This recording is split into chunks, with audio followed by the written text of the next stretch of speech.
Welcome to Mountain Men Explore the Truth. How's everybody doing today or tonight? Depending on time you're listening to this podcast. I hope you are doing well, my friends.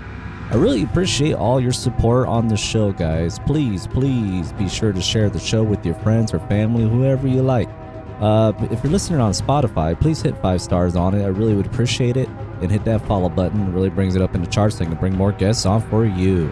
And on YouTube, be sure to subscribe. And, thumbs up on the show and comment. I really appreciate it, guys, and I really do. Just need some more support on those rates and comments, and I really would appreciate if you would take a few seconds to do it. If you can, or if you're new to the show, you can rate it wherever you want. If you are new, welcome. I hope you enjoy the show.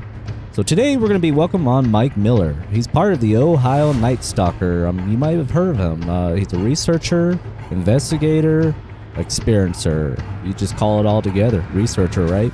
So it's awesome to bring Mike Miller on the show. I had Cody Polly on the show last time, and I'm sure you heard that episode. He's part of that group as well.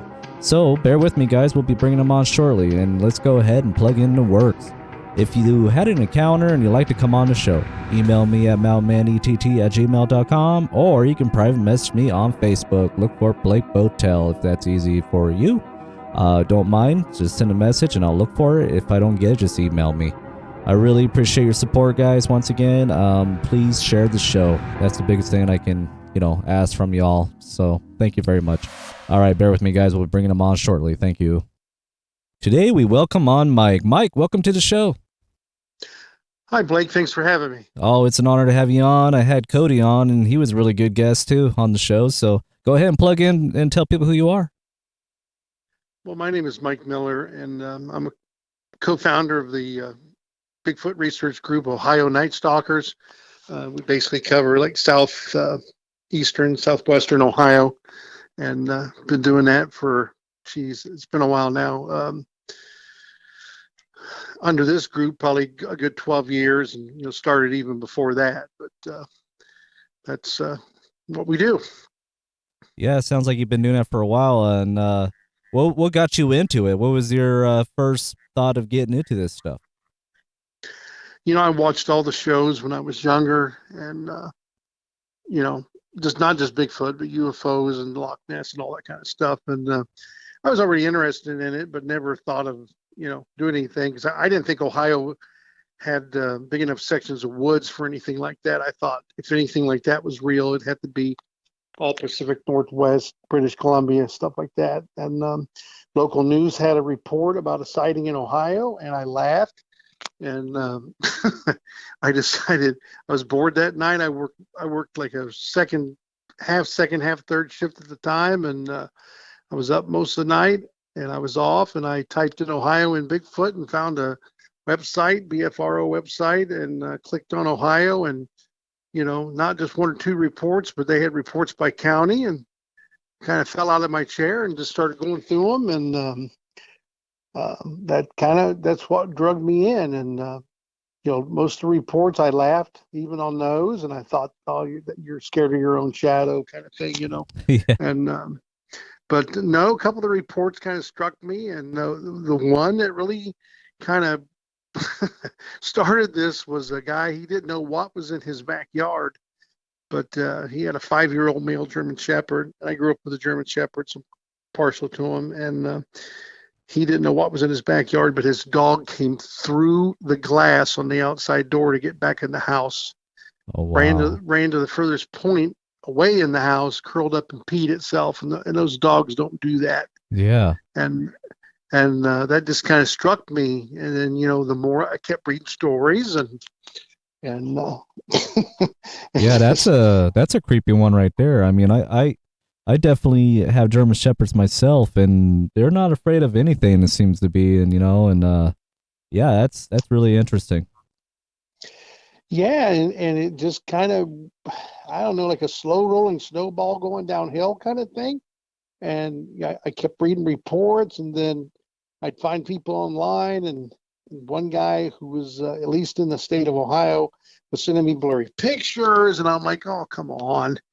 And, I was still very skeptical, and found another report where the lady had her kids with her, and she heard this weird whistling going on as they were hiking out of there right at dusk. And what alarmed the mom was she said the whistles went so high up in octave. She taught music, and she said a human being, could not do that. And her little boy supposedly seen it and had to have therapy. And she said she'd never go into the woods again. And I'm like, and this happened kind of over Miami County, kind of over by near the airport. And I'm like, come on, no.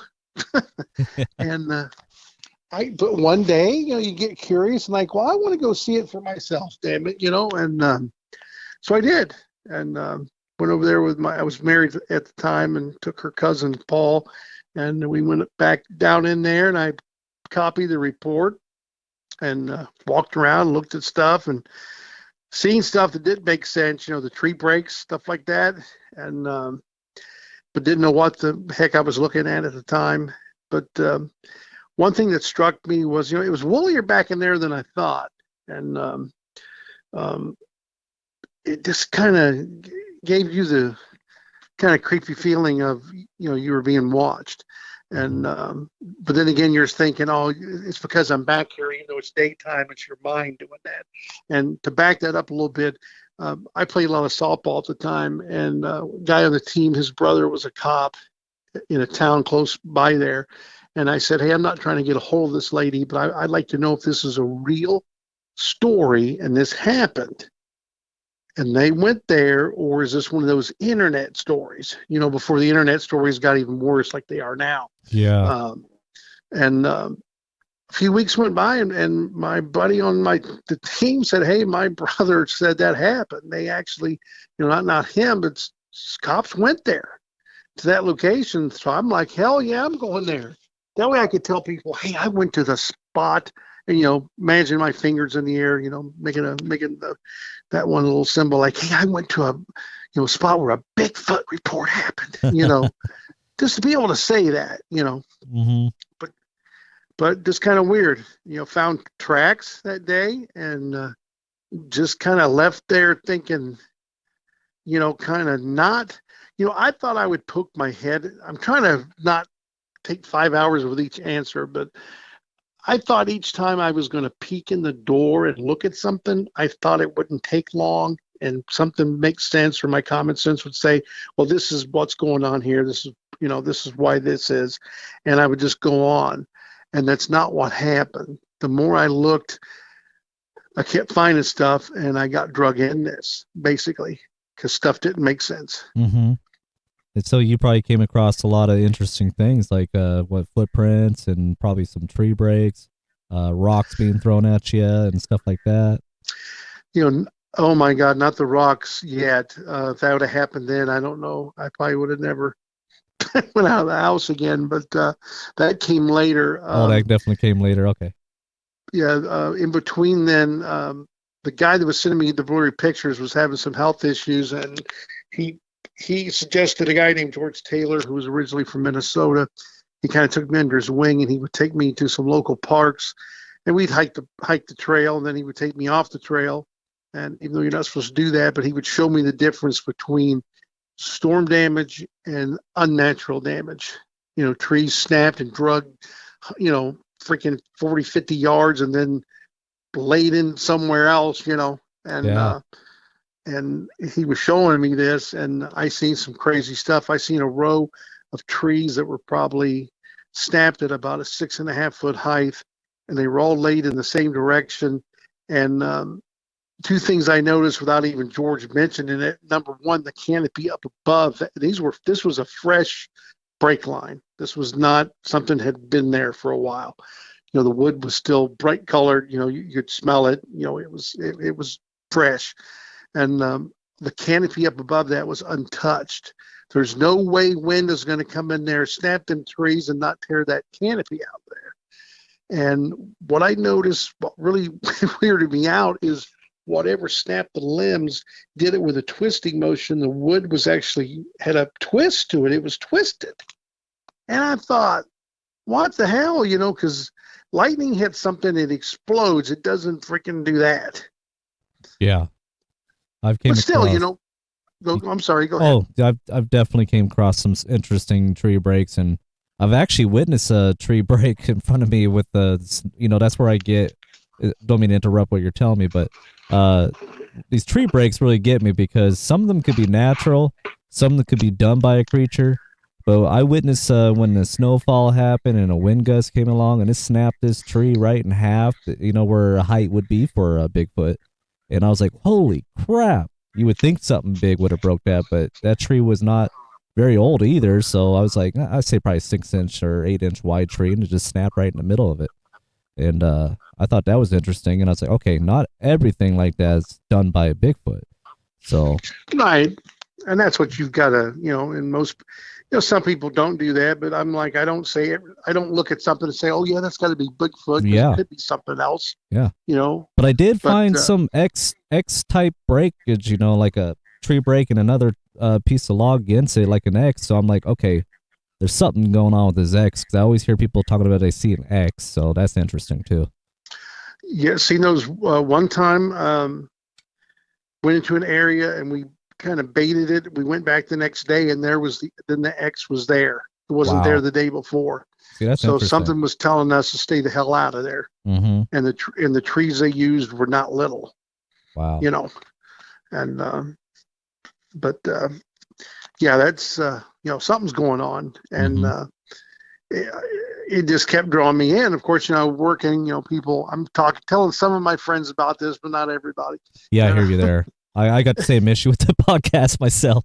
I go to tell certain people and they start looking at me funny, and I'm like, oh, okay, I guess you're not a believer. You don't believe in paranormal or Bigfoot or UFO, huh? And I go, no, I'm a city person. I go, okay, you can still believe if you're a city person.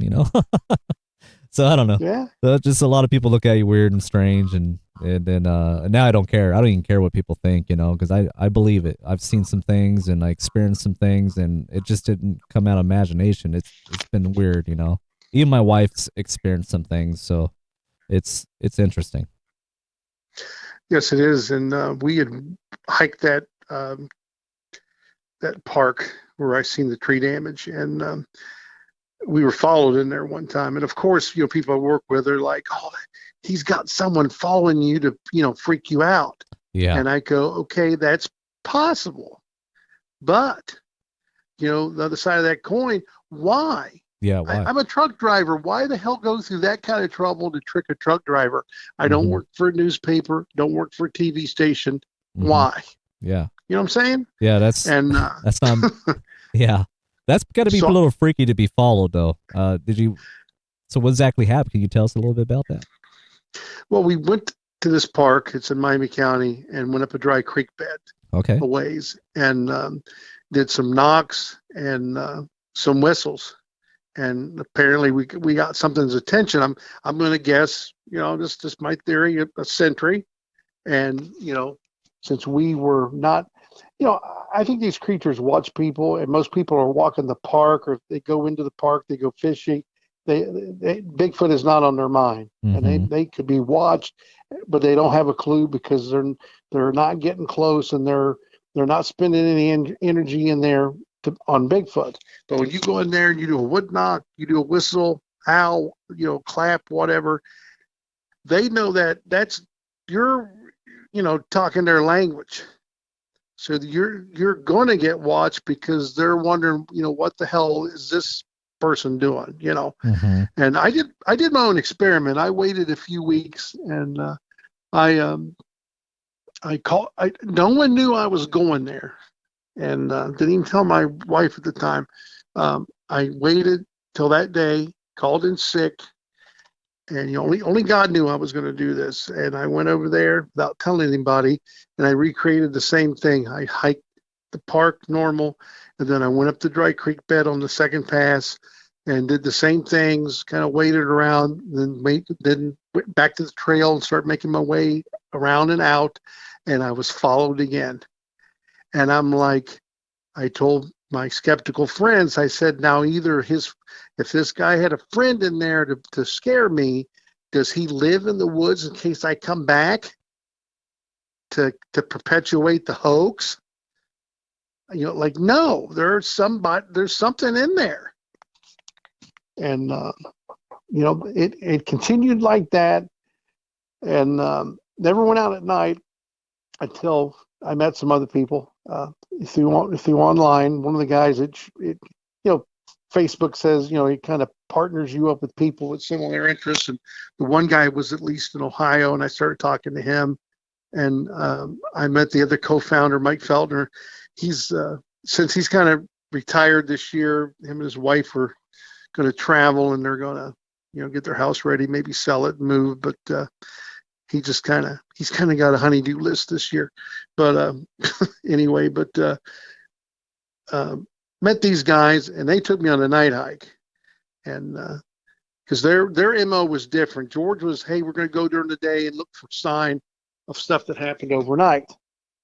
And then these guys were opposite. Hey, we're going to go into a place, we're going to make some noise and see what the hell notices. And we went to this park. I'll go ahead and name this. Well, yeah, you're in Washington State, right?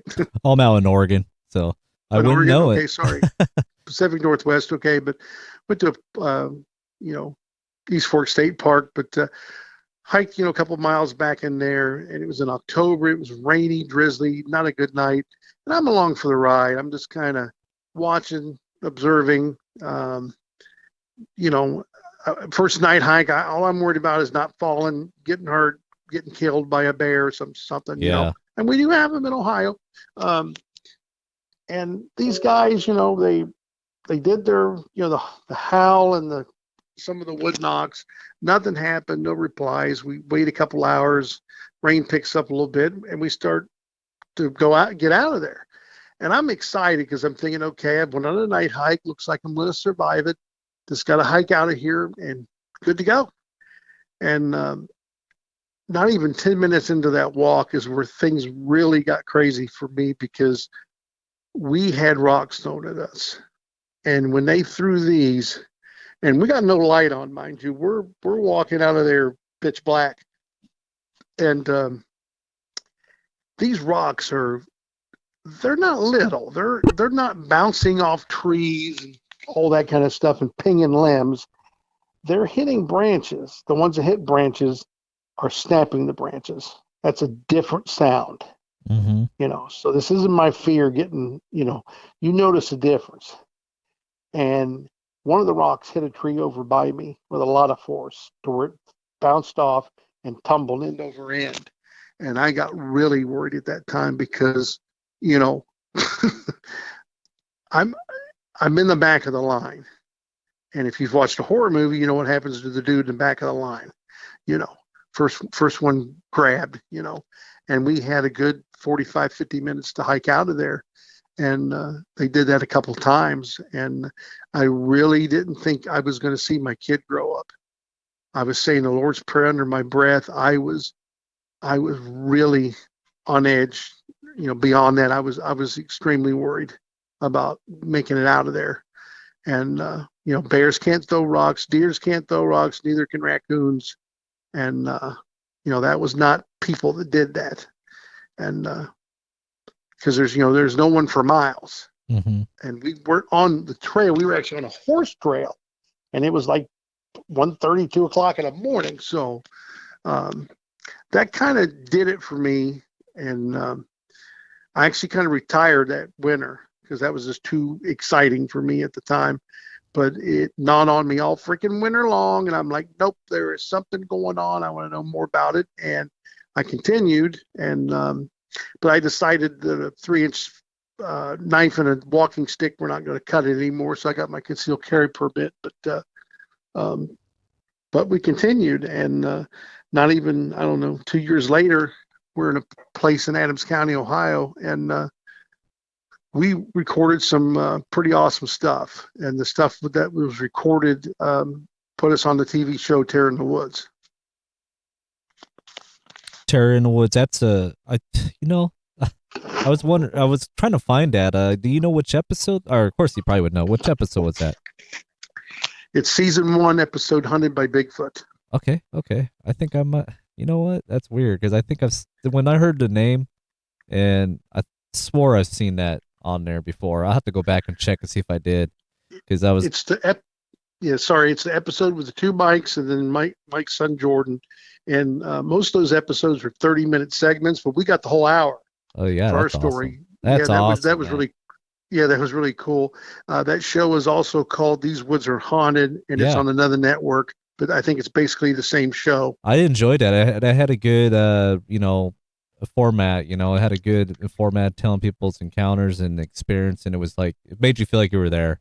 It was pretty interesting. I hope they keep it going. I don't know if they are still, but I'm not sure. I emailed the producer Michael Sheehan, and I'm just hoping they put out.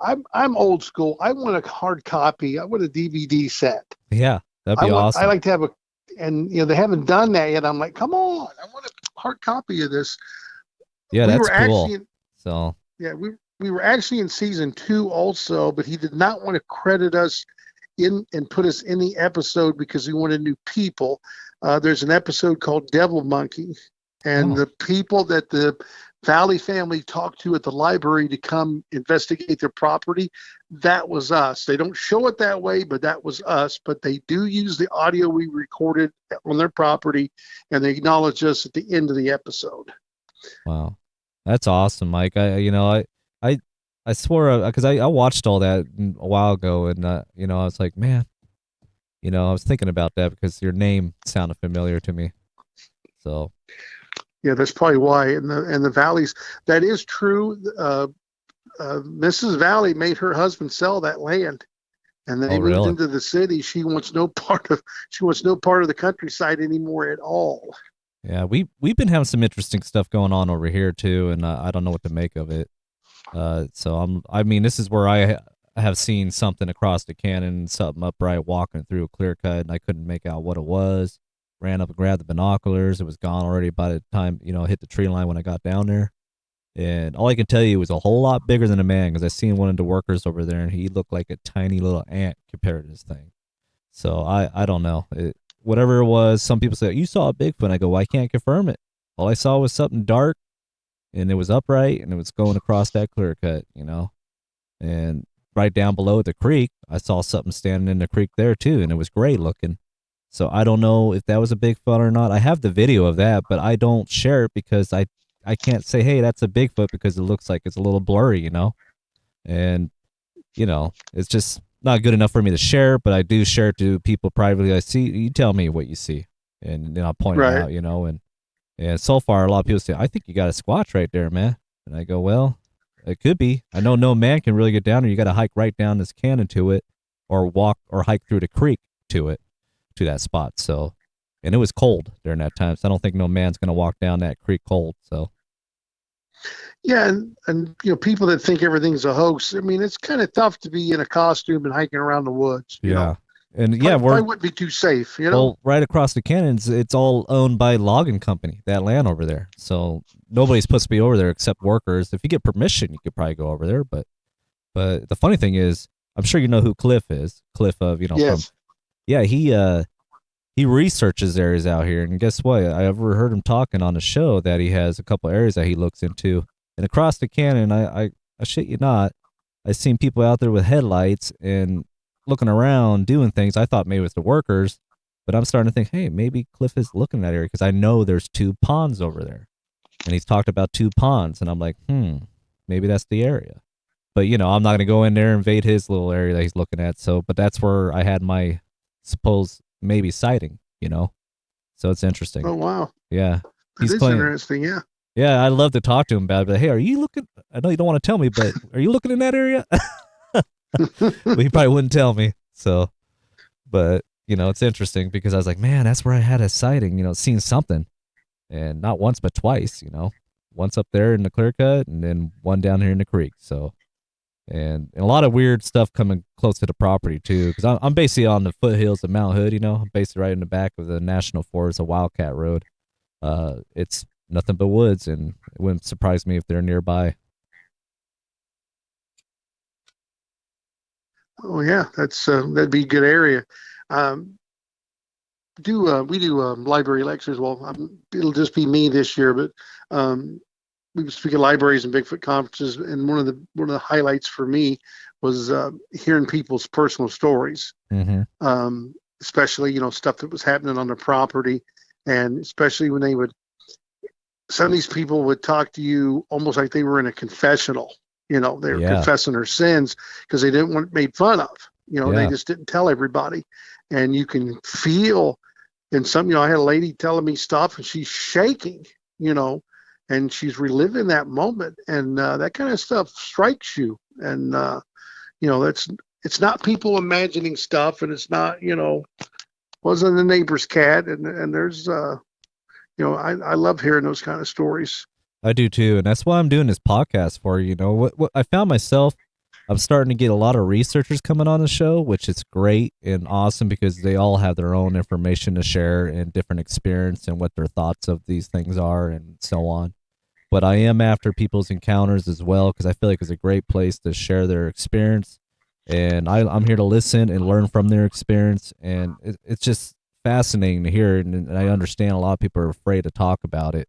Not all encounters are nice and friendly. I'm pretty sure they're pretty scary. And yeah. One thing that the group has noticed in Adams County, Ohio, and Scioto County, that's where Shawnee State Forest is, but is the people there. Did you watch the old black and white horror movies? Oh yeah. Okay. Well, these people, they've got nice tracts of land, and you would think, and a lot of the times we're researching on the weekend because everybody's working, and we can only get away on the weekends, and we're down there, and you would think you would run into people, having bonfires or some kind of get together, family, fire, something going on, Mm-hmm. and no. We go into some of these places, and it's so weird. It's like when the sun goes down, these people go in the freaking house, and they don't come out till dawn. And it's just kind of like you notice that's kind of different. Mm-hmm. And we've had some people come up and tell us stuff. We've had people don't want to talk about it. Yeah, I've got probably a good handful of people that I talked to about their experience and their encounter, and they're not ready to come on, and I respect that. I just tell them, if you ever want to come on and talk about it, you're more than welcome to come on the show. No pressure. So it's been awesome. The glimpses I've had stuff happen, but it's most of that's fleeting and very quick. And I don't expect this thing to pop out of the woods and let me film it. Yeah. I don't even think about that. That's why we set up the recording devices, because if we get something to come in, even if we don't see it, we can smell it, hear it, and if it makes noise, we can record that. Yeah, that's a question for you. Do you think that's the best way to go? Just using recorders, not like a video recorder or anything like that. It just seems like there's more evidence with voice recording, so that's fascinating. Yeah, I don't know. We kind of think that they see the infrared light, they notice it, they're onto that. Yeah. And the recording devices aren't throwing that out. I have a 22-inch parabolic microphone, and I plug a basic Sony, one of those like recorders you would use for a like an office meeting you wanted to tape, but a nicer one, a little bit nicer one. And I record into that, and I point the dish in the direction I think might be lucky. And a couple other people point, recording devices, and we turn them on, and let them go. And we'll sit there and talk normal voice for a while. And then, before, one thing we've been doing here lately, last few years, not just the same old wood knocks and a howl and a clap and a whistle.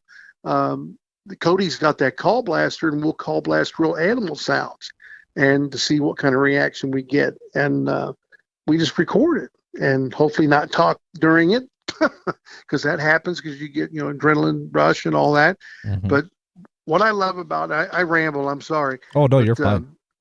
What I love about the audio is if we do get something, that can be shared, sent to people, let them hear it, put their 2 cents in, let them analyze it, and then the stuff we record goes to David Ellis, and he analyzes it. He's a professional. Mm-hmm.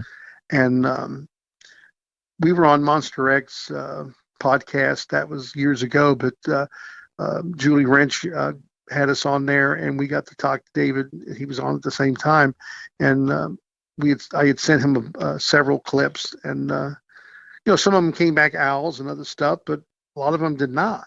And David said during that show, and this to me was very exciting. He said, "I can't say it's Bigfoot. Bigfoot's not been certified, but I can tell you that you recorded no known animal in North America, and that it wasn't a coyote, wasn't a dog, wasn't a person pretending to be something, and a couple of the recordings actually pegged higher than a baboon on the spectrograph.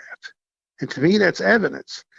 And you record that, and people can test it.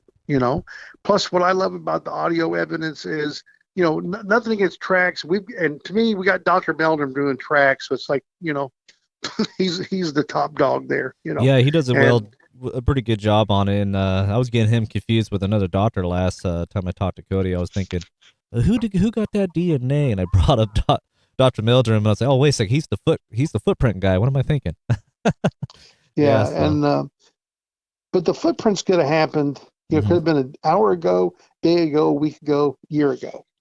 Audio happens that if it does happens that night. It's part of the night. It's like going to a ball game and, hey, I took a picture, I recorded a guy, my favorite player hitting a home run. Well, we record something, you can have it analyzed. You have a slice of that night. And to me, that excites me. Everybody's different. And I'm not saying, my way's the best or anything like that. I'm just saying the audio is what I concentrate on. Well, you've definitely gotten some good audio, and listening to quite a few of those that you sent me, I was like, wow. And I'll definitely put a couple of them at the end of the episode with your permission. So yes, definitely. Cool. Yeah, audio sounds is very hard to come by too, because there's only a few people I know of that do it, and hearing what you guys had, and I was like, wow, that's pretty impressive. And the one I wanted more than anything, it'll be like 3 years this July, but a couple years ago here in July, we took Russell Acord to our spot from Expedition Bigfoot. Oh, yeah. We took him, and it was in July. The bad thing about that night is the bugs were insane. It was the worst night I've ever been out with the insect noise. And we actually had got a hell of a wood knock recorded. Rocks hit my Jeep. He didn't drive his truck back in there. I got to drive that big freaking white truck though. Isn't that great? But that's awesome. he wasn't gonna take that back there because that's where some of our rock stuff had been happening. And they hit my old Jeep, which I don't care. But we had a couple things down below us in the valley, if you want to call it that. Not that deep, but down below us, and they were conversing, and you could hear it, but you couldn't make anything out. The samurai chatter kind of thing. And right away, I didn't think. And whatever skeptics are listening, I don't go right away thinking, hey, there's a Bigfoot talking. No, just for a split second, my brain is thinking, okay, do we have some freaking couple yahoos that happened to be back here, and they're trying to sneak up and pull some crap, So I'm listening intently, or I'm trying to. And in my mind, I'm saying, I don't have to hear every word they say. If I hear a word here and there, I can fill in the blanks, and I can figure, are they walking along talking about their moonshine still, or are they walking down the path here and they're saying, hey, we're going to sneak up on them there boys and scare the hell out of them, kind of thing. But none of the words, if you want to call it that I heard made any sense. It was gibberish. And I'm like, and looking at Ross, and I'm like thinking, what the hell, and didn't know where it was because on the original recording that night, could not find it. What I did get, because the dish is, insane insect noise. And I took most of that night and sent it to David, and I said, hey, I am sorry, because most of the time I could narrow the thing down, and send him something to look at or, to analyze. And there I sent him 2-3 big chunks of that night and said, there's talk in here somewhere. And he tried and tried. He said, I can't find it because the insects are so bad He goes, I can't pinpoint anything. And that's the one I wanted. I would trade all them other ones to have gotten that recorded, because that could be sent not just to David, that could be sent to linguist, an expert, and say, hey, what the hell you make of this. Mm-hmm. And so that's like, everyone's got, everyone that goes fishing, or even hunting, has that one that got away story, or even with women too. Yeah. But the one that got away story. But I'm a kind of a screwball dude. I'm serious, but I like to laugh. Oh, same here. I do too. I do too. Uh, but Luckily, I got that one. yeah, I got a good, amazing wife, so she didn't get away. Thank God. that that's good. We all get lucky sooner or later. Yeah. But everyone's got that one that got away story, and that one's for me as far as recording. Yeah. I hear That's you. the night I would trade out all the other recordings for that one. But because you never know, there's no guarantee that's going to happen again. That could happen. You could be out, and the dish could be pointing a different direction, whatever. So, Yeah. I when I was listening to those, you could definitely hear them in there, and you guys can do some good calls too, because a couple of your good calls fooled me. I was like, man, that sounds like a Bigfoot. well, Cody's got a great. I Cody's think got a who it great was. call. I think that's who it was, because he was like, oh, that was me. Yeah, So he's. I think I sent him a couple to use when he was on your show. yeah, I think it was him that was saying that too. It's like, man, somebody made a good call there. So Yeah, they yeah. threw a rock at us, and it actually landed in the back of the McCoy's pickup truck, and the rock rolled in the back of their truck and came to a stop.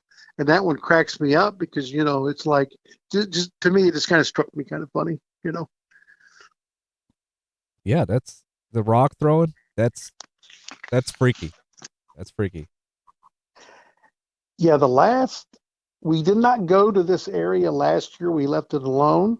But the couple years prior, we had went.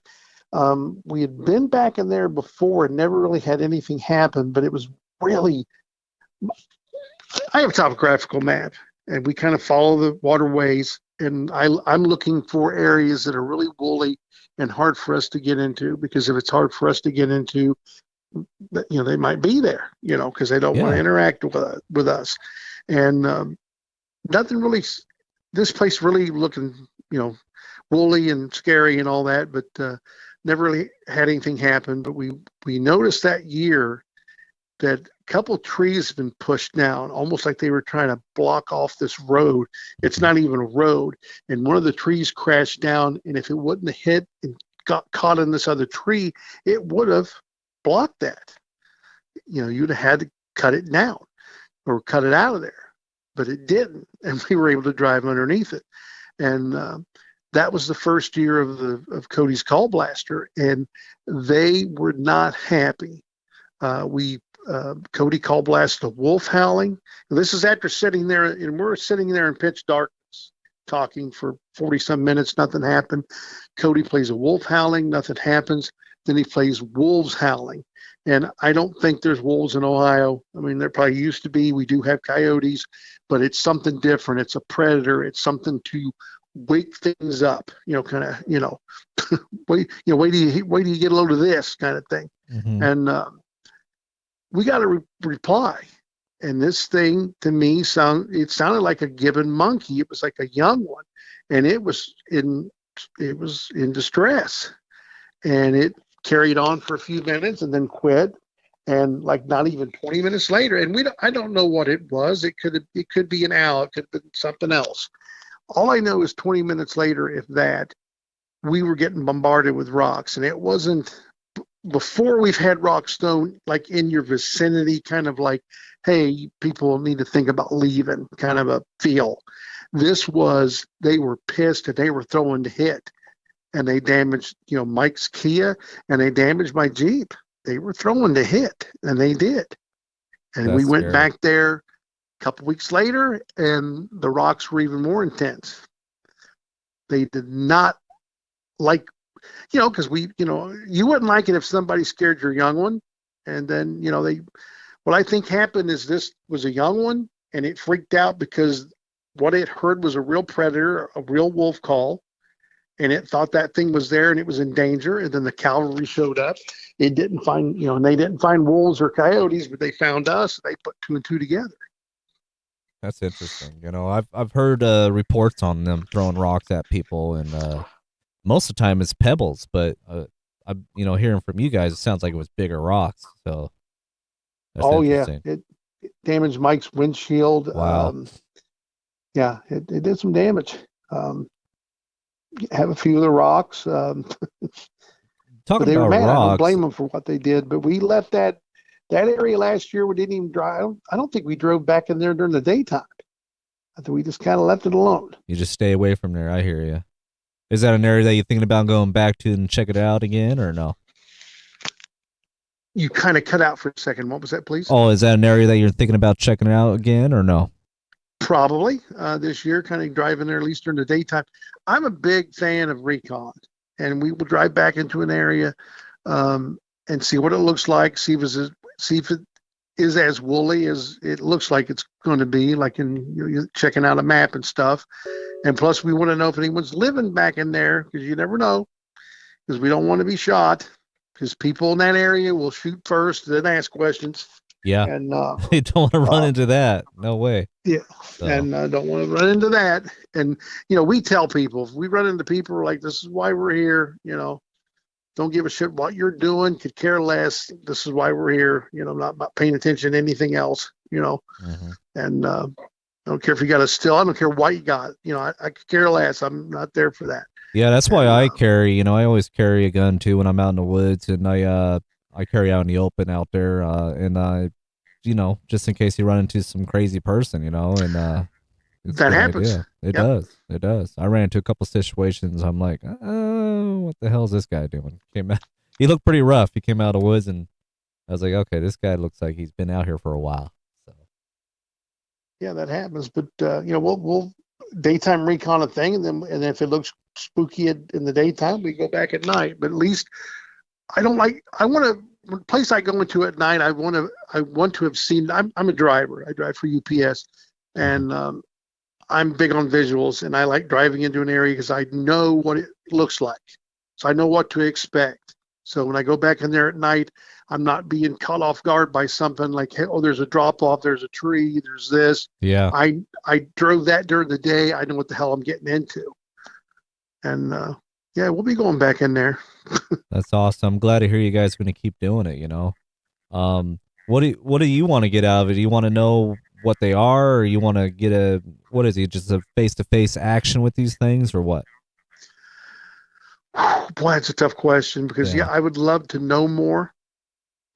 Because everybody's guessing right now, Mm-hmm. and but I don't expect this thing to walk up and shake my hand and say hello, and would I have a heart attack if it did? Yeah. And I don't know. It's the excitement of science is not paying attention to this. I think that's kind of coming around, but you do want to know more. It's like Mm-hmm. I don't know. It's just a tough question. I just want to Yes, know more. I want to see it's good enough. and just being out and hearing the stories and traveling. Yeah. In 2018, we spoke at the International Bigfoot Conference in Kennewick, Washington, and we turned that into a little mini vacation when went and seen Mount Rainier and all that. And I never when I was younger, thought I'd, would see, Oregon or Washington. And, a separate trip we had, Northern California, not even 9 months before that, got to see Mount Hood and all that kind of stuff. And Yeah. Mount St. Helens. And I Yeah. never thought I'd see any of that. I think that's And, awesome that you did, because you at least got an idea how big the woods are over here too, huh? They're pretty oh big my trees. God, and some people, get mad because they don't think nothing's here. But our Indian tribes here have the same or have words for names for Bigfoot too, and Oh, same Bigfoots are thing. everywhere. I think there's more than Bigfoots out there, to be honest. And I mean, I think they're everywhere. I don't think they're in one area on the West Coast. I think they're down in Georgia, Tennessee for Oh yeah, sure, and Ohio, that's and you name it. yeah, they're spread out, and that's one thing I noticed early on researching is because if Bigfoot would have been the same color, same size, like a cookie cutter, one size fits all. If it had been that way everywhere, that would have been a red flag to me. But Yeah. I noticed early on that this thing changed color and shape to fit its terrain Hmm. based on where it was, and that's something that would have happened naturally. But getting back to the Pacific Northwest, that is the one of the first things I notice. I tell people here, I'm like, no offense or no, if am I allowed to cuss a little bit? Yeah, you're fine. Okay. I tell people here, the trees we have here aren't shit. I said the ones out there are twice the size. They're healthy. They're beautiful. You could hide dinosaurs in there. They're just freaking. It's just it was all. It was just. It took your breath. And Yeah. Uh, I and got some an of the area stuff I that, seen. The river's blue where they're clear, and you can see down the bottom. And then I come home, and we got puny trees. And then I cross the river here, and I look over, and it looks like toilet water. And I'm like, man, Ohio, you're sucking. I'm not going to stay here. But yeah, that's a bummer. It sounds like a beautiful place too, though. Ohio. I looked up some pictures, so yeah. it's got its places and moments. And I grew up here, but like when we've done these, Bigfoot, I was able to travel because of Bigfoot and see Hmm. places I never thought I'd see. Like I remember, remember when Mount St. Helens blew. I was in high school. I think Yeah. that was freshman or sophomore year, and I went and looked at that. Well, I never thought I would be there. yeah, that was And that was pretty impressive too. From that time on to now, I mean, a lot of stuff has regrown, and it's trees are getting back to where they're supposed to be in those areas, and it's interesting. I went over there to take a trip just to check it out. Not right on Mount St. Helens, but outside of it, and I was like, wow, you can see some of the devastation that happened, but you can see how quickly nature takes over. So it's pretty cool. yeah, one thing I noticed is nature is way more grand than we think. There's a lot of people because they see it on TV and stuff. They think, oh, we've discovered everything. We know enough. We don't really need to know anymore. And we just discover everything. I can see it on TV or whatever. Until you go there and see that with your own eyes, that is different. Like when we went to the visitor center for Mount St. Helens, they had pictures of that. And we went and seen that. And, the actual site is like, I think, what, 37, 38 miles from the visitor center. Yeah. And so then we drove like hell. A couple people in the group were like, well, it is almost 40 miles. And it's like, yeah, and we're closer to it now than when we are back in Ohio. And like, we're going. Hmm. And to see that with your own eyes, it's awesome. It's not the same thing. You need to see with your own eyes, and nature is more majestic and mysterious and beautiful, and there's Yeah, stuff it's in it. And if you see that with your own eyes and see how big that area is, you're going to realize, hey, there's probably more here than what meets the eye, yeah, because it's it's just so grand. You know what I'm saying? yeah, it's beautiful too, and depending where you're at, but right here on the side of the mountain here, I went down to this area. I didn't think of anything of it when we went down there. It was like a rainforest. It was huge trees, moss everywhere, and I was like, man, what the hell is this place? My buddy took me for a hike down there, and they call it Kaufman Camp because not too many people know about it. You kind of got to bushwhack down to it. You can see it's an old logging road, but they didn't go down there and log that area. It's really down into a canyon area, and it's really hard to get into. A lot of big, beautiful trees with green moss, and it's like, man, a Bigfoot could definitely live down here because there's creeks running down there, and it was a whole different world down there. It's kind of amazing when you just take about a couple miles in. You're like, whoa, I feel like I went into a different world. It's pretty Oh crazy. yeah, that's just. I'd love to So see that. I'm hoping to go out that way again. I'd love to see Crater Lake. yeah, It's a place that's I've funny you seen. bring up Crater Lake. I'm actually looking at a house not too far from it. I might be interested in buying. I'm trying to buy a house so I can have a better setup for my family. In the area I'm looking though, it's about 4,000 feet, and so there's a lot of snow that hits that area. But it's nice weather there most of the time though, so that's awesome. But I'll be pretty close to Crater Lake, so I'm like, maybe I have to look into that area. Yeah, 'Cause I'm pretty sure there's Bigfoots over there. I think Bigfoot is everywhere in the Yeah. Pacific Northwest. The only problem is it just has to step back into the tree line and it's gone. Yeah. And if you want to go after it, it can move. It's got, thousands of miles to move away from you. Yeah. I feel like we walk by them. We probably walk by them and down it, not even know it. Because I think they're just experts of the woods. They can blend in, disappear, whatever. I believe that. Yeah. So, I mean, there's a Yeah. times Here, that I go hiking and I feel like something's watching me. It could be a cougar, it could be a bear, it could be anything, but uh, always had a weird sensation that something was watching me. So I never go alone now. I always bring a friend or family with me. that's good because you get hurt, and a lot of places don't have cell service. It's just You're that's what I correct. tell anyone that asks me about going Bigfooting. I'm like, take people with you. Hmm. Buddy system, and have people to share it with and have fun with and keep you safe. So I got a question for you, Mike. What do you consider these things probably are, like an ape type creature or more human like, closer to us? What do you think? It could be, a wrong or right answer. It don't matter what it is. It's just what I'm curious what you would think. Nobody Well, everybody's knows. get yeah, So everybody's guessing, but I think it's mixed. I think it's a little bit of a couple things. Could be early man, could be ape, it could be it's because it's kind of got characteristics of both. yeah, So I don't know. I think there's a mix in there, but I have to agree with you. I feel like they're more, in my opinion, I think they're more human like in the face for sure, but the body build is different, massive. Definitely twice the size of us, of course. But I yeah, just I just hear a lot of these reports in my area that people saying they look more human like in the face, and it would compare it to a Harry or the Henderson Bigfoot, but more human like in the face. And I was like, wow, that's fascinating. Because then you hear some people say ape like in the face, but maybe there's different types. I don't know. I think it's the sagittal crest of the head. I think and the arms being longer, in proportion to the torso than humans, is the ape part of it.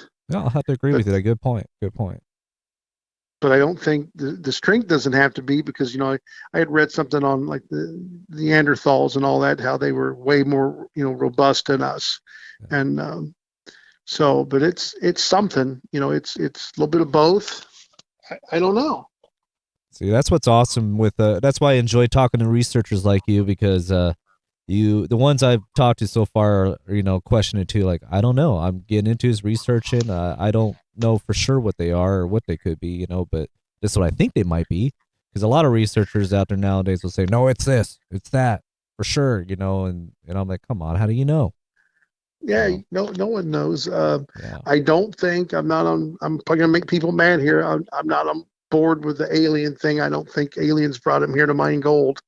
Um, I think they've been here, Uh because before we were here, the Native Americans, it was more part of their life.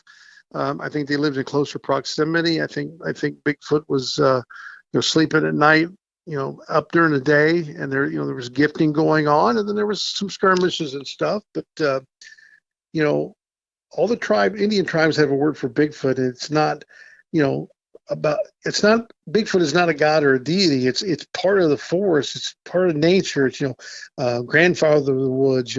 Big hairy man of the woods.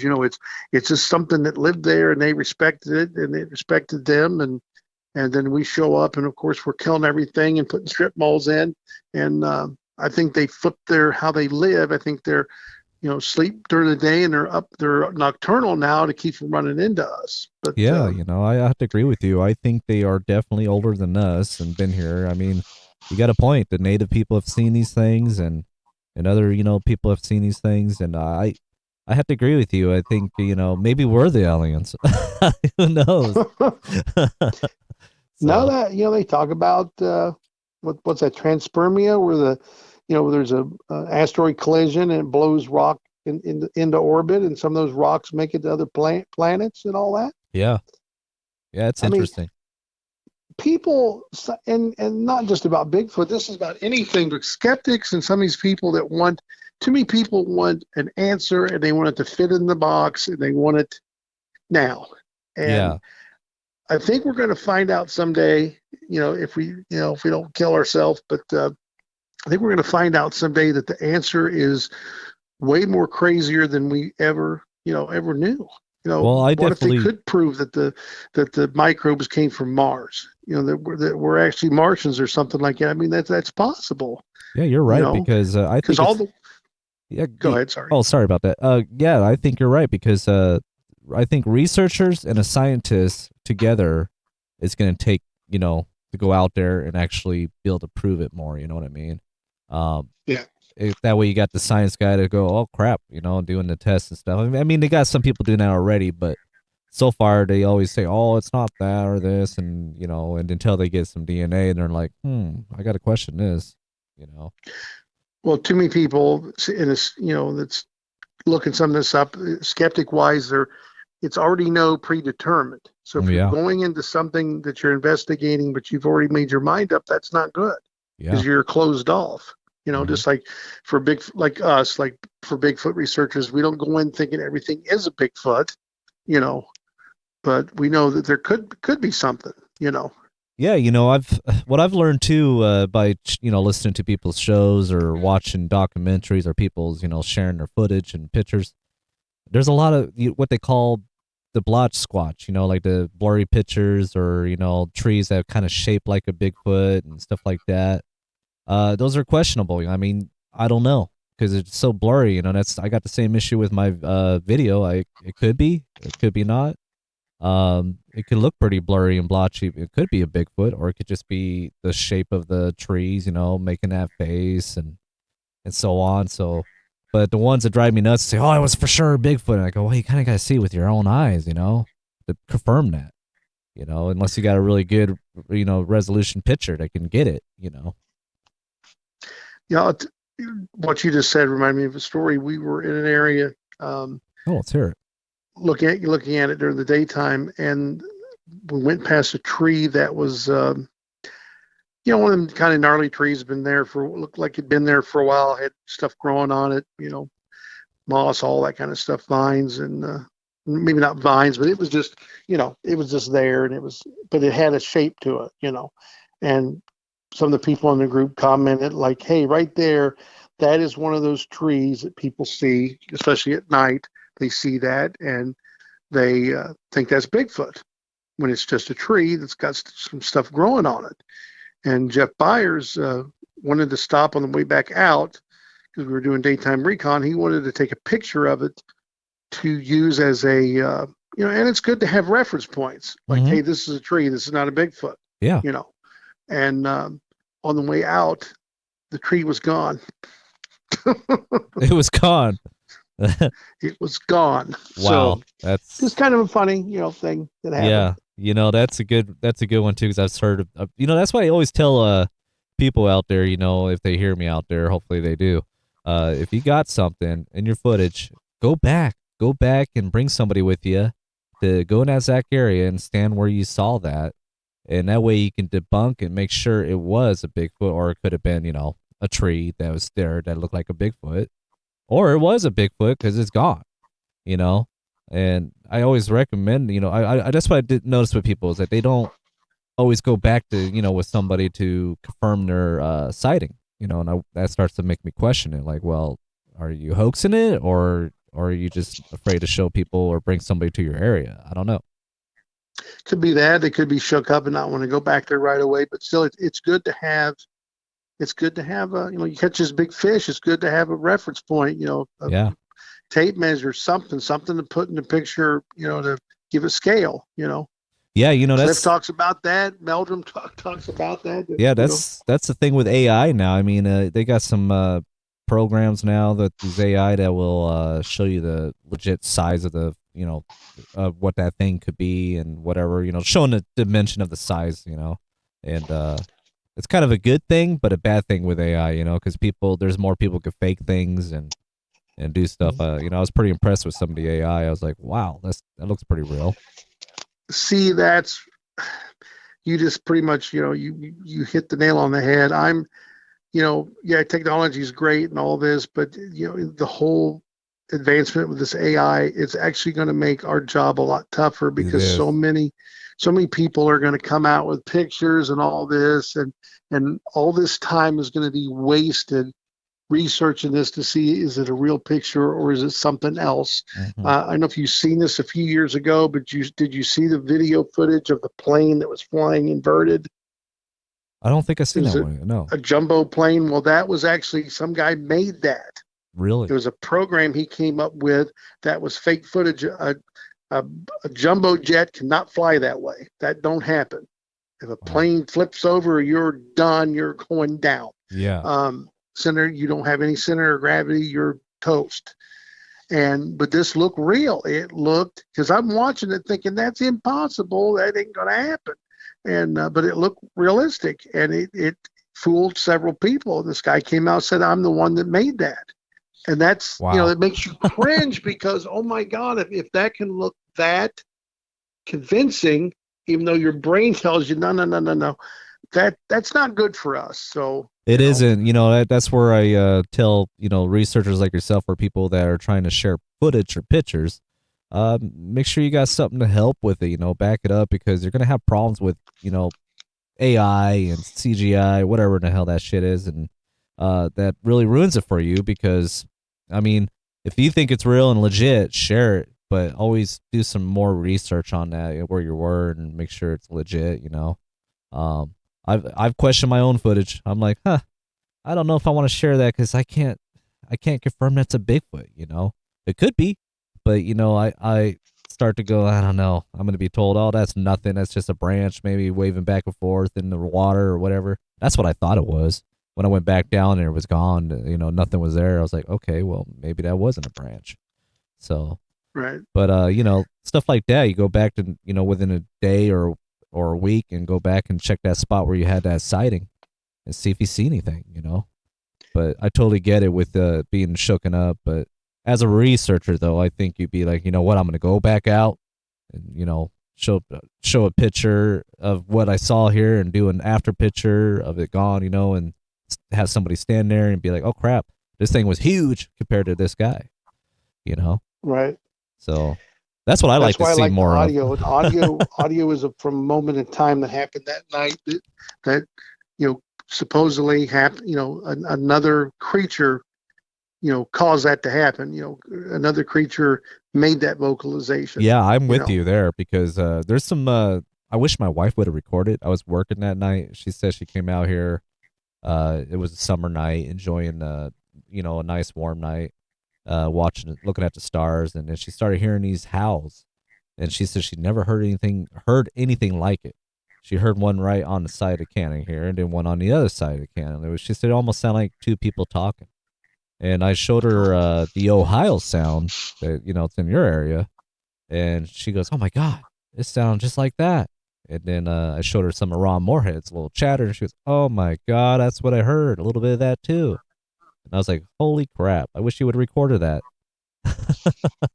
yeah, So it's one of those things where, man, I wish I could have heard that. I mean, I've heard some things out here. I definitely hear a lot of owls. I don't know if it could be a Bigfoot mimicking an owl too, because there's a couple times where I'm like, man, that sounds like a weird owl. And you ever run into? This is a question for you. Have you ever ran into any weird uh stacks of rocks or anything that you think might be something to do with Bigfoots? I know humans could do it too, but uh, you know, uh, I've seen pictures, heard stories, but we have found some stuff where rocks have been stacked, okay, and sticks laid in a certain way. okay, One of the things we learned from Sibylla Irwin is, she told us about the peanut butter trick, where she takes jars of peanut butter and puts the lid back on, and she kind of rigs them into milk crates. And of course, a squirrel or a raccoon or something, of course, can get into that. But when they get into that kind of thing, they chew on the lid and the claw marks and all that. It's different. But there's been cases where she's had the lid screwed off and the wow, peanut butter dug out. But we incorporated that. Mike Feldner put some stuff in a couple of milk crates across this creek from one of our better spots, and it's kind of been ruined by people on ATVs that aren't supposed to be back there. But anyway, that's another story. But the peanut butter was put in each same brand peanut butter, put in both baskets. with two-sided tape put on one of the peanut butters, hoping Wow. for maybe pull a hair sample.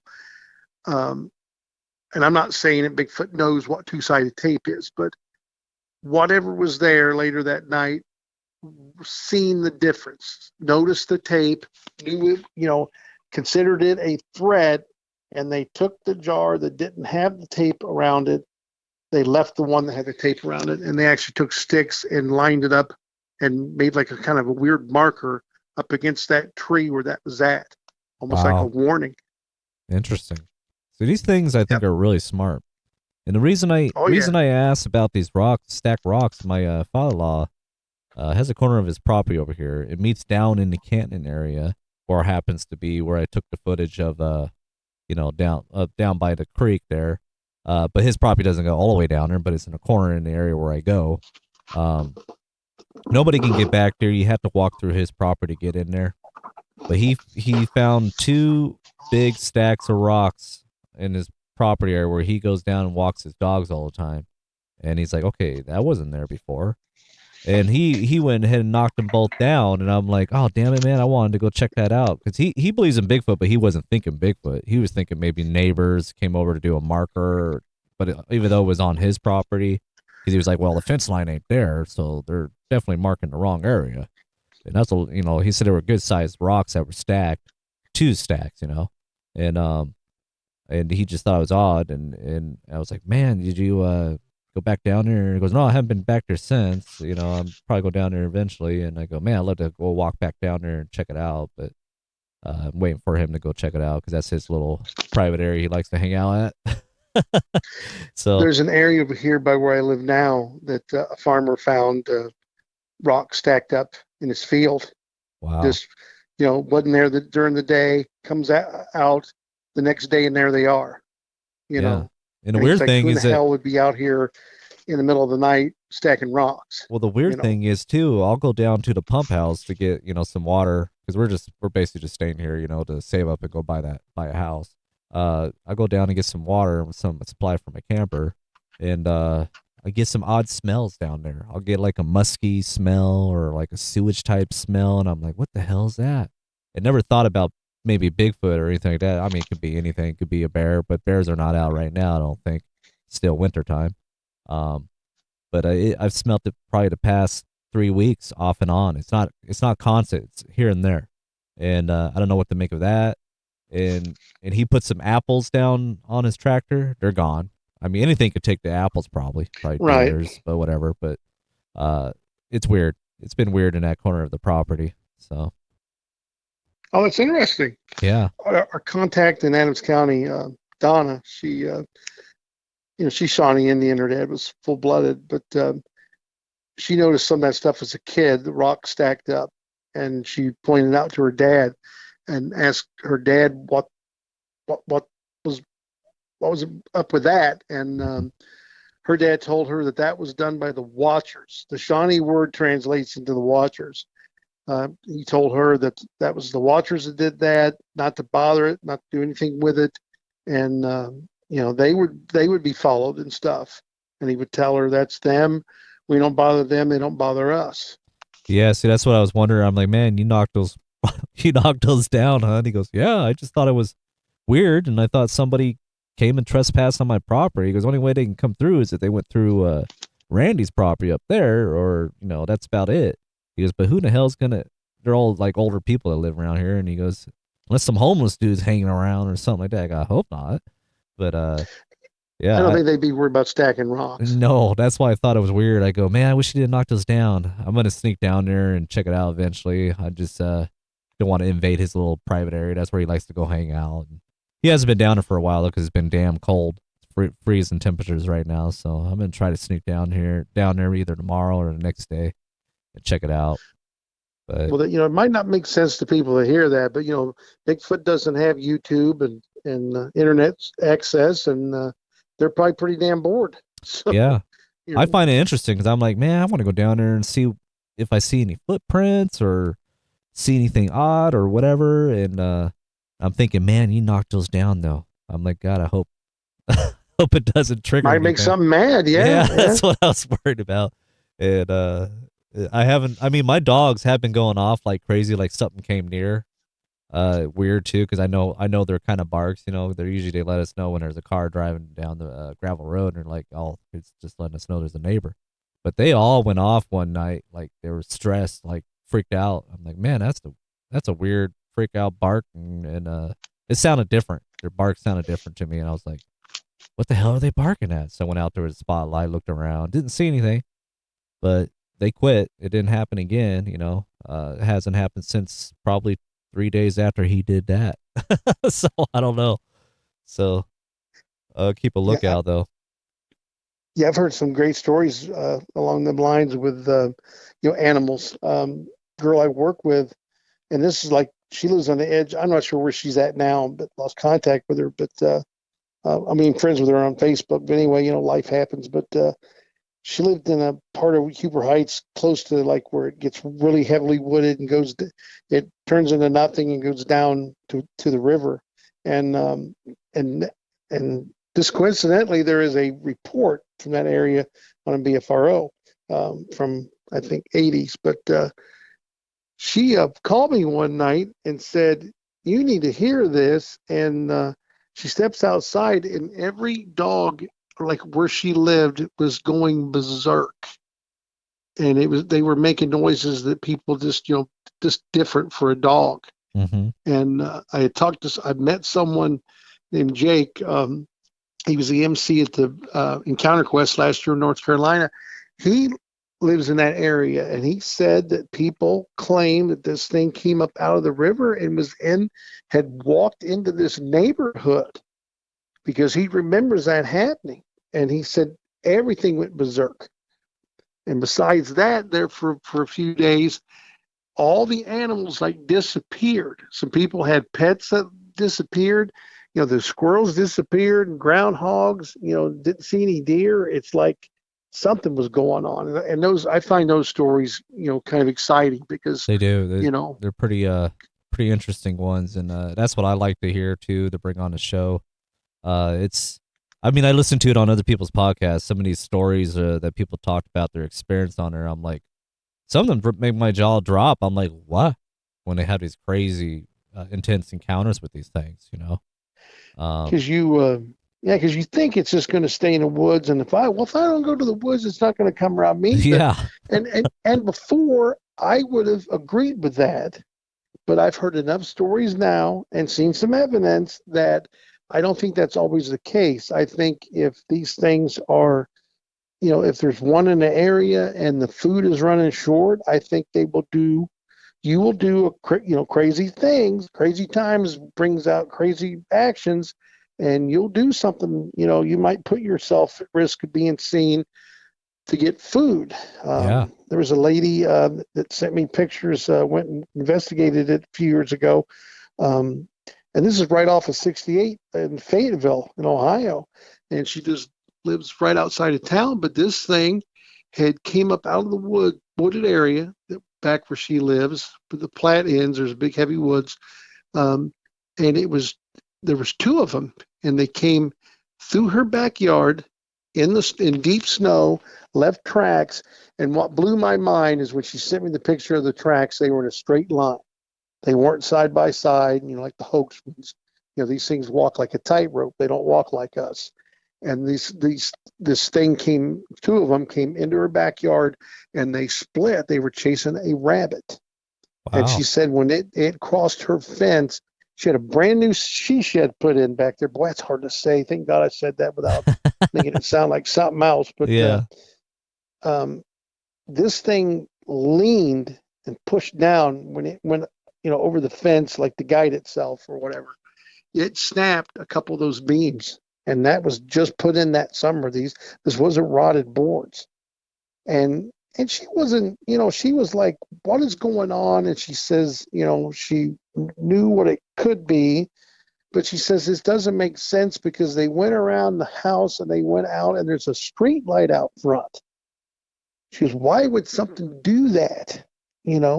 I said, one, they're chasing food, so they must be starving. Number two, if you're not out there at 2, 3 in the morning when that happened, it probably never happened. If you're not out there to see it, then you don't know.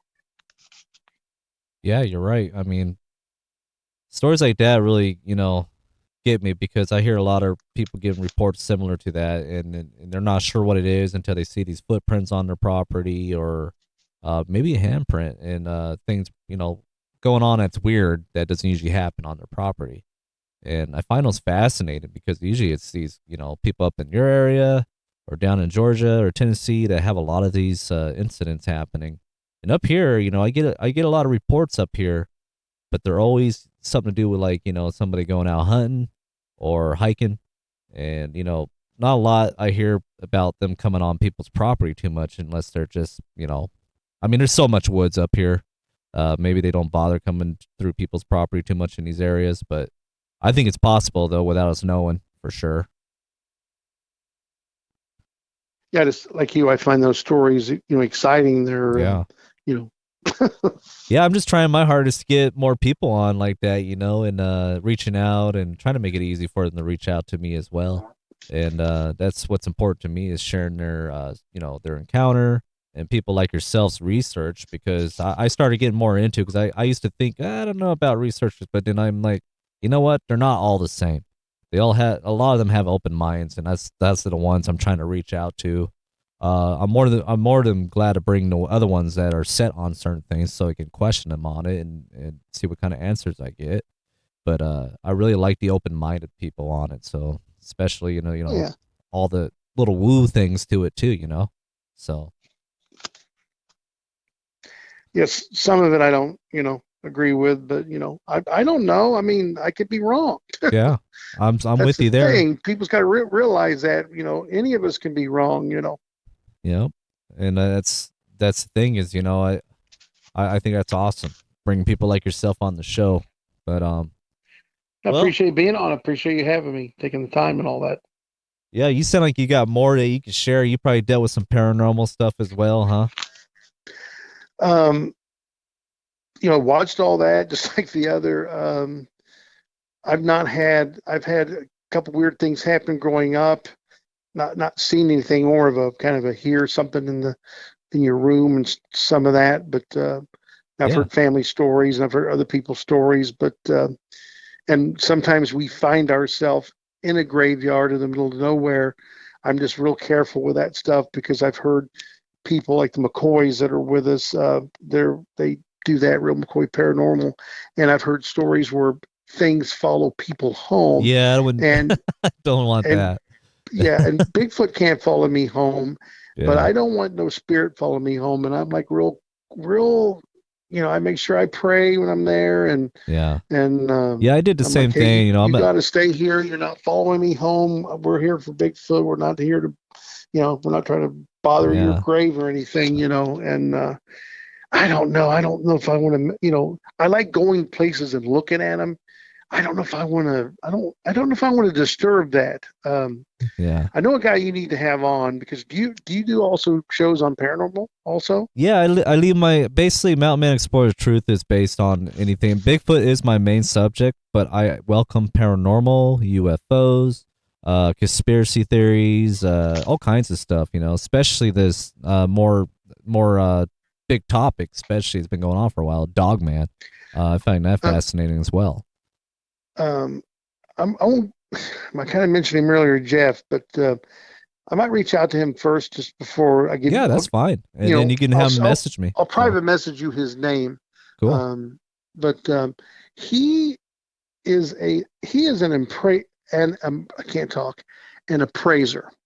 So he goes to houses to appraise them for the county and all that. Oh, And he's gifted. He can sense things. So he goes into these places, and sometimes he's not there by himself, that's which I think interesting. is really, he's told me some of it. He's afraid to talk about it No, because he's like, he's married, he's got 3 kids. It's like, I'm not crazy, you know, no. I and thought I was crazy. I seen some strange things when I was a kid. I seen something weird in the basement, some kind of shadow looking figure person with red eyes. That one always disturbed me and it's stuck with me since this day and I still can see it. and it freaked me out. And I've seen That freaked me out shadow. too. Well, I seen shadow people too, not too long ago, like, off and on. And I started praying hard. I started praying to God and Jesus. I'm like, I don't want to see any of that anymore. I don't want to see anything like that anymore because it started really freaking me out because I felt something negative from these shadow things. So I don't know. And once I started praying hard and haven't seen them since, so I don't know if there was something dark, evil. I don't know. I don't want to see that again, really, to be honest, because I told my wife about it. She goes, "Yeah, I feel like I've seen something like that before too." And I go, "Well, these last 3 or 4 I've seen were, about a year ago when I was dealing with depression and stuff like that, and I've seen them off and on here and there." And I go, "I thought I was imagining it because every time I look, it'll disappear." And this was going on during the day, you would think Oh, more at weird. nighttime, yeah. And and she was kind of a little freaked out about it, and I kind of showed her a picture of what I kind of saw, and she goes, "Wow, that's freaky." Yeah, I'd be freaked out too. And I go, "Yeah." I started praying hard and hoping I don't ever see it again. So it felt like something dark, but I haven't seen it since. Yeah, we have seen a few orbs being out. Some of the areas we're in, we didn't know, but Donna's took us into a few areas, and some of that area is unmarked. It's like Shawnee graves and stuff, and so and then this new area we go to, it's a valley where all these different ridges kind of dump into this valley. When you go back in there, you just your skin crawls, and you just you're somewhere, Yeah, that and she said back in the days, the settlers had skirmishes with Native Americans, and people got killed back in there, and a lot of things, other than just Bigfoot, are in that area. And it yeah. I just, think you go back there's in there and you're on alert, because it's like your body senses it, like, hey, I am not at the mall, I am not at the movie theater, this is real, you know. Yeah, I've definitely had my mind open to so many things now that I'm like, man, what else is out there? What is out? It makes you wonder what else is out there besides Bigfoot. I'm like, I'm hearing a lot of reports on these dog man, and that one freaks me the hell out. I don't know if I want to see that. I'd rather see a dog or a Bigfoot up close and a face to face encounter with that instead of. I mean, Bigfoots are freaky too. I get it, but the dog man freaks me out. I'm like, what is that? So I'm not I might disappoint you here. I'm not on board with that one yet. yeah, Just it took me a little bit too until I started hearing more and more reports. I've got a few people on the show. The one really got me was Matt. You have to check that out. If you go back and look at my episodes, you'll find Matt Imch, and it's the dog man of the. God, I can't even remember the old name of my show. The dog man of the warehouse, I think it was, or the old mill, the old mill, I think it was.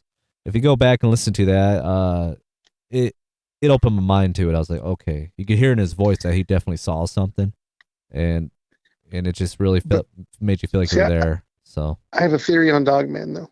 what's your And theory? this Let's is hear it. because one of the areas we researched, um, this was in Kentucky. They were kind of referred to as pumpkin headed in this area. And this is just my theory, and I could be wrong, Yeah, but I think this kind of covers the Dogman area of it. Number one, if Bigfoot was found, if they were able to do a DNA test, this thing is going to line up somewhere. It's going to make sense. You're going to be able to plug it on the tree somewhere. Like, okay, it's its own branch, whatever. It's gonna line up somewhere. And to me, Dogman, something can't be half man, half dog unless it was invented, and that just, that's not natural. But yeah. I think I and this is just me, and don't hate me out there, people, but I You got think all. Dogman is misidentified Bigfoot. I think Yeah, it's Bigfoot in certain areas. Their breeding population isn't robust enough, and maybe they're hooking up with not just cousins, but brother, sister, and oh, that's a good that's theory. having an effect on their appearance. That's a And good that's what that's a good people are theory. seeing, and that's what's being called Dogman. It's a Bigfoot that's got some, more grotesque, maybe kind of features because of inbreeding, maybe because of stuff being dumped into the water supply. That's, Yeah. another reason. But that's where I am with that right now. Well, that's a good theory. I like that one, because I have thoughts on that too. My theory is it's either something that's coming in and out somewhere else, or it's something that was created in a lab that was something to do with Bigfoot, or it's like you said, they're probably inbreed, that kind of made their face structure look different, more of a snout. Um, I don't know. I'm definitely open minded to it, and I find it interesting. But if they are legit, real, which I think there could be definitely real, but it could be a Bigfoot, like you said. But I don't know. I'm still open to it and find it interesting, and I'm waiting to get more people on that, to tell me their dogman encounter and experience. Because I think the more you hear, the more you'll be able to put the puzzles I just together. don't want. Part of my mind is also does not want to think about something like that being there. Yeah, It's that's like, my problem it's too. already. It's That's like my my problem mind is too. like, okay, we got enough shit running around in here at night you can't see, and we don't need this thing. That's Yeah, I mean, I was already a little freaked out about Bigfoot in the woods, but I'm more comfortable about it now because I want to have more of a close up experience with it, and I'm interested in it. And I don't think they're all bad. I think some of them are like humans. I think some are bad and some are good. And Well, that would happen in nature. You're going to have, there's good people, there's bad people, and yeah, I think you would run into them, and and then I also worry about what if you got an older one and he's mad because you know his woods is being torn down, and yeah, you're not the reason, you're not the person that came out and did that, but maybe you're going to pay the price because you look like one of them. yeah. But um I don't know. I'm worried about Bigfoot looking at me and saying, "Hey, I can't catch a deer now, but I can catch him." Yeah, You know, I don't want that. I know because you always hear about these missing people in the woods and they never get found, and it makes you wonder. You're like, maybe they were taken by a Bigfoot or an animal. Because it is, everybody goes, why haven't we found a body? Because nature destroys it all. Because I mean, a lot of times you don't find any remains. Your bones dissolve. Deers eat bones, believe it or not, and yeah, it's there's a lot of human remains that disappear out there. Every now and then people find a skull, but how often do you find a bear skull? How often do you find a cougar skull? Not really often. that's something that Meldrum brought up. He in the North Carolina thing, he talked about how many bears the Department of Natural Resources guesstimated that there was in North Carolina, and he said, how many bear skeletons of a bear that has died naturally have been found, and Yeah, then that number was zero. I And if find. this thing, and if Bigfoot is more rare than a bear, you're not going to find remains. Nature cleans itself up really quick. And thing I say around here is, I'm like, here we got squirrels everywhere. Where's all the dead squirrels? We should be Yeah, knee deep in dead squirrels. You don't, unless one's on a power line or got hit out in the street, you don't see them. yeah. I find deer bones more than I do anything else. Here and there. Usually it's a fresh kill or leftover. From a month ago kill. Uh, yeah, that's about it. I mean, there was a small deer killed down in the canyon here by something, and I went down there and I got that little video on YouTube to share because I thought it was interesting because the skull was smashed in, and obviously something ate the brain. But anyhow, it was interesting because when I go and look at it, I went back down there a month or two later. It was slowly disappearing. It was slowly disappearing. That's why I'm like, man, nature can consume things quickly, and it's gone. So And and what people don't realize, a lot of these skeptics that are using where's the bones thing, they're coming from seeing animals on the side of the road. yeah, And that's different, and it's been smashed and you can see what happened. Out in the woods is a different thing, and yeah. it's gonna go bye bye a lot quicker. The And forest will eat it up. you know? yes, it will. Yeah, nothing gets Yeah. wasted. You know what I'm saying? That's why they put us in a coffin. So we don't get eaten up, I guess. It's interesting though. Well, I really enjoy having you on, Mike. I definitely would like to bring you and Cody back on sometime together, maybe, down in the future if you guys like. We'll try to do a live show or something. Yeah, that's great. I enjoy it. I just now feeling human again after being sick, and yeah, that I've enjoyed being on. Appreciate having me, and yeah, I'd like that. That's awesome. Go ahead and tell people where to find you if you want them to come check you out and get in touch with you. Okay, still scheduling stuff this year. Any place that I'm going to be, because it's just me as far as doing the lectures this year since Mike retired. But any place I'm going to be is going to be on Facebook.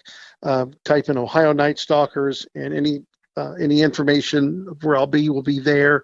We don't post any of the audio and stuff. We play that during the lectures and the presentations and stuff. But you can find out where we're going to be, by checking that out. And please like the page, and trying to we're getting closer to 20,000, trying to get up there. But awesome. I know I am speaking at the Frogman Festival, and that's like the first weekend in March. Awesome, man. That's awesome. I wish I can make it over there, but I got pretty busy schedule myself trying to get in the house and all that. And well, hopefully, maybe get out your way. Maybe you never know. Yeah, that'd be awesome. And I told Cody I'll try to make it over that way too sometime. I mean, it'll be a while, but as soon as I'm all settled in and I got free time, and I'd definitely be interested in traveling and checking out areas. And I really enjoyed talking with you, Mike. So let's keep in touch, and I'll let you know when this drops. Cool. Thanks a lot, and have a good night. You too. Take care. Bye. See ya. Bye. Well, guys, that was the show. I really enjoyed having Mike on, man. I love it. I love bringing researchers like himself on the show. I do need to reach out to other researchers too to bring on. I don't know. I'm kind of basing on a lot of researchers too, but I want to get people's encounters out there too, because a lot of times these researchers, they had encounters and experience of these things, but I really like to get more encounters out there that people experience. I know it could be scary to talk about, so all you could do, when you're ready, just reach out to me, and when you're ready, you can come on the show. I'd love to bring you on. Anything's welcome. Like he just asked, do you have other things you'd like to bring on the show? And I go, yes. So I like to, anything's open, guys. Paranormal, Dogman, UFO, conspiracy theory stuff. If you want to talk about your research and books and so on, that is welcome to this show. I just can't say that enough. It's welcome. I really appreciate your support. I hope you enjoyed the show. Give me a second here, and I'll share some sounds of what he shared with us, and hopefully I pick a couple of ones that he would prefer. But he sent me so many, so we'll try to play a few to share with you guys here. So give me 1 second. Maybe this is one. Let's try it.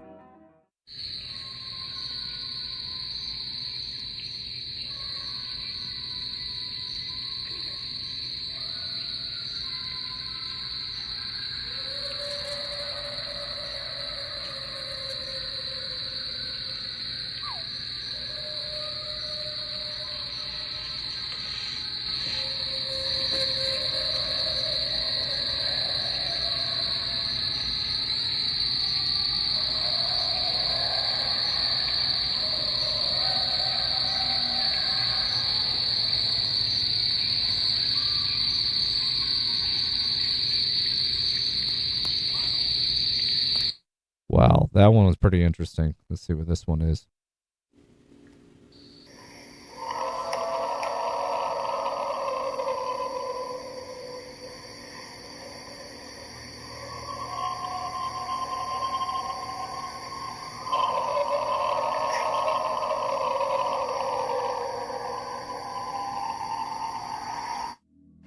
Wow, that one was pretty interesting too. Let's go ahead and play one more, I think.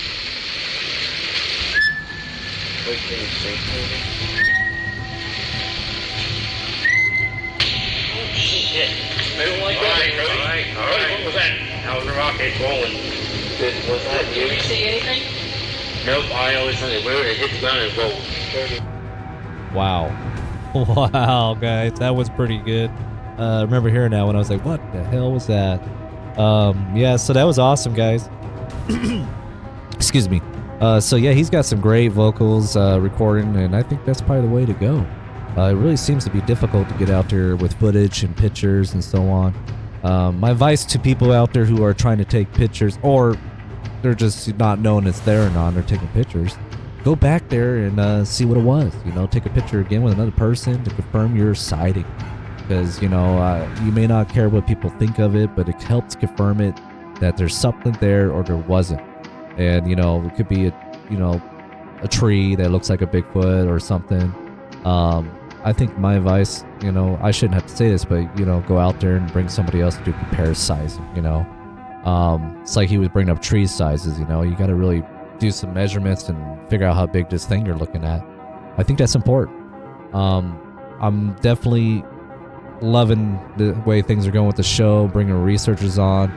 I really appreciate you guys' support. So if you enjoy the show, please rate the show. Spotify 5 stars, comment, hit that follow button, and on YouTube subscribe and hit that thumbs up and comment and share the show. That's the most important things you guys can do for me. I appreciate you all. Can't even talk, guys. I appreciate you all. Until next time, let's explore the truth together. Goodbye, guys.